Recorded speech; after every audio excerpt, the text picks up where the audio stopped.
Well, he's doing an incredible energy job, if you like. I mean, I thought he was filled with energy despite everything. He certainly looked a little bit tired. That wouldn't be surprising if he was. He also sounded tired. His voice was very gravelly. He's in a twilight zone because everything's very dimly lit because they've got a really big security issue there. I mean, he's probably the most wanted man on the Russian hit list right now. So everything was very difficult in terms of, you know, we had to get in a secure way. We're not allowed to film anything. They didn't want us to give away any positions, even within the president's office. So they're very, very hot on that.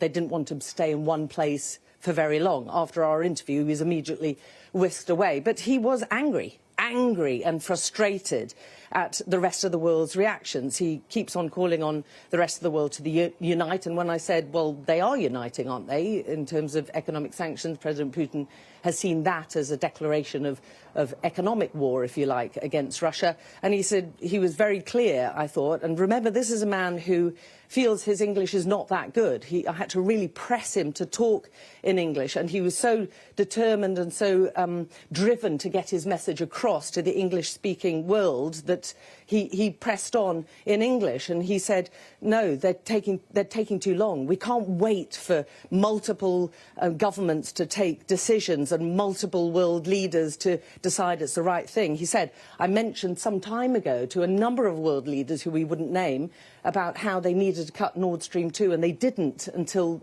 everything started happening. He mentioned the casualties and the civilian targets and all that, and they didn't take action. So he very much seemed to me to be saying that blood was on the hands of a number of world leaders for not taking action much, much sooner. And every day, every hour that goes by, Ukrainian civilians and Ukrainian soldiers are being hurt and killed.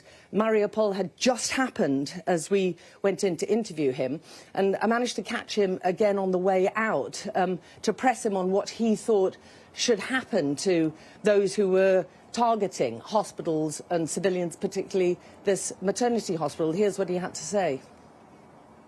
All of them will be in prison. That's it. What to see? I don't want to see how people cut them legs or hands. We are people.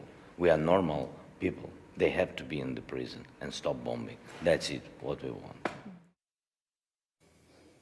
Him very much making clear that he wants to see all these people, particularly President Putin, prosecuted for what he considers to be war crimes, Kay.